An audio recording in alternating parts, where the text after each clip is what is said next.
Hello दोस्तों, central government new pension scheme लेके आई है यूपीएस यानी कि यूनिफाइड पेंशन स्कीम। लेकिन इसमें नया क्या है और नेशनल पेंशन स्कीम जो कि ऑलरेडी लागू है और ये ओल्ड पेंशन स्कीम से कितनी अलग है। आज की वीडियो में हम देखेंगे क्यों हर कोई यूनिफाइड पेंशन स्कीम यानी कि यूपीएस को एक फेल स्कीम बता रहा है। आप इस वीडियो में आखिरी तक बने रहना क्योंकि यूपीएस को हम एनपीएस और ओपीएस से कंपेयर करेंगे ताकि आपको एक बेटर आइडिया लग जाए कि कौन सी स्कीम बेस्ट है आपके लिए। सबसे पहले बात करते हैं यूपीएस। यूपीएस आखिरकार है क्या? यूनिफाइड पेंशन स्कीम एक रिटायरमेंट स्कीम है और ये स्कीम 23 लाख सेंट्रल एम्प्लॉय से जुड़ी हुई है। इस स्कीम के अंतर्गत अब सेंट्रल गवर्नमेंट एम्प्लॉय को फिक्स पेंशन दी जाएगी जो लास्ट 12 महीने की एवरेज बेसिक सैलरी का 50% होगा। इस पेंशन को पाने के लिए एम्प्लॉयज को 25 साल तक की सर्विस करनी होगी। अब आते हैं इस वीडियो के मोस्ट इम्पोर्टेंट सेक्शन में जहाँ पे हम इन डिटेल कंपैरिजन करेंगे यूनिफाइड पेंशन स्कीम को नेशनल पेंशन स्कीम और ओल्ड पेंशन स्कीम के बीच में। ओल्ड पेंशन स्कीम के अंदर जो हमारा पेंशन अमाउंट रहेगा वो 50% ऑफ लास्ट विड्रॉन सैलरी रहेगा और एनपीएस के अंदर कोई फिक्स्ड अमाउंट नहीं रहेगा क्योंकि ये एक मार्केट लिंक्ड पेंशन स्कीम है। और यूनिफाइड पेंशन स्कीम के अंदर ये 50% रहेगा और बेसिक एवरेज पे का, जिसे कि कंपेयर किया जाएगा लास्ट 12 मंथ के बेसिस पे। अब हम बात करते हैं सेकंड पैरामीटर की जो है हमारा inflation indexation.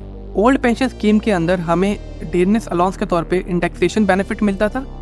National pension scheme के अंदर ऐसा कोई बेनिफिट्स अवेलेबल नहीं है और वहीं यूनिफाइड पेंशन स्कीम के अंदर हमारा इंडेक्सेशन बेनिफिट मिलता है। अब हम बात करते हैं थर्ड पैरामीटर की जो है हमारा employ contribution. Old pension scheme के अंदर गवर्नमेंट एम्प्लॉयज को कुछ भी कंट्रीब्यूट नहीं करना पड़ता था और वहीं नेशनल पेंशन स्कीम के अंदर जो गवर्नमेंट एम्प्लॉय का कंट्रीब्यूशन रहता था वो 10% ऑफ बेसिक पे प्लस डेयरनेस अलाउंस रहता था। और यूनिफाइड पेंशन स्कीम के अंदर भी ये सेम रहता था, 10% ऑफ बेसिक पे प्लस डेयरनेस अलाउंस। अगर हम ओवरऑल एम्प्लॉय कंट्रीब्यूशन देखें तो नेशनल पेंशन स्कीम और यूनिफाइड पेंशन स्कीम के अंदर जो एम्प्लॉय कंट्रीब्यूशन है वो सेम रहेगा। आते हैं अपने नेक्स्ट पैरामीटर पे जो है हमारा government contribution. Old pension scheme के अंदर खास बात ये थी कि जो ओल्ड पेंशन स्कीम थी वो फुली फंडेड और बैक्ड बाय गवर्नमेंट थी और वहीं नेशनल पेंशन स्कीम के अंदर जो गवर्नमेंट का कंट्रीब्यूशन रहता था वो 14% ऑफ एम्प्लॉयज बेसिक पे प्लस डेयरनेस अलाउंस के बेसिस पे रहता था। और यूनिफाइड पेंशन स्कीम के अंदर जो गवर्नमेंट का कंट्रीब्यूशन रहता था वो 18.5% है। अब हम आ जाते हैं अपने नेक्स्ट पैरामीटर पे जो है हमारा family pension. Old pension scheme के अंदर अगर गवर्नमेंट एम्प्लॉय एक्सपायर हो जाता है तो उसके बाद जो उसकी पेंशन है वो उसकी फैमिली को लग जाती है, स्पेशली उसकी वाइफ को।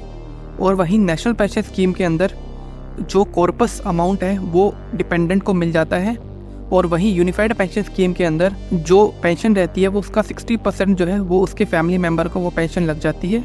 अब आ जाते हैं अपने लास्ट पैरामीटर पे जो है हमारा रिस्क। कितना रिस्क रहेगा ओल्ड पेंशन स्कीम में, नेशनल पेंशन स्कीम में और यूनिफाइड पेंशन स्कीम में। अगर हम ओल्ड पेंशन स्कीम में देखें तो कोई भी मार्केट रिस्क नहीं रहता है क्योंकि ये टोटली फंडेड और बैक्ड होती है बाय द गवर्नमेंट। और वहीं दूसरी तरफ नेशनल पेंशन स्कीम में हमारा एक मार्केट रिस्क रहता है क्योंकि ये टोटली मार्केट पे डिपेंड करती है और फंड परफॉर्मेंस के बेस पे जो पेंशन है वो डिसाइड होती है। और थर्ड हम बात करें यूनिफाइड पेंशन स्कीम की तो इसमें लोअर रिस्क रहता है देन नेशनल पेंशन स्कीम के। अगर हम सारे पैरामीटर्स को कंक्लूड करें जो कि हमने डिस्कस करा है इस वीडियो के अंदर तो जो ओल्ड पेंशन स्कीम जो है वो हमारी मच मोर बेटर है देन नेशनल पेंशन स्कीम और यूनिफाइड पेंशन स्कीम के। अगर आपको ये वीडियो अच्छी लगे तो आप इस वीडियो को लाइक कीजिए और ज़्यादा से ज़्यादा अपने गवर्नमेंट एम्प्लॉयज़ दोस्तों के साथ शेयर कीजिए ताकि वो इस इन्फॉर्मेशन और नॉलेज का बेनिफिट उठा सकें।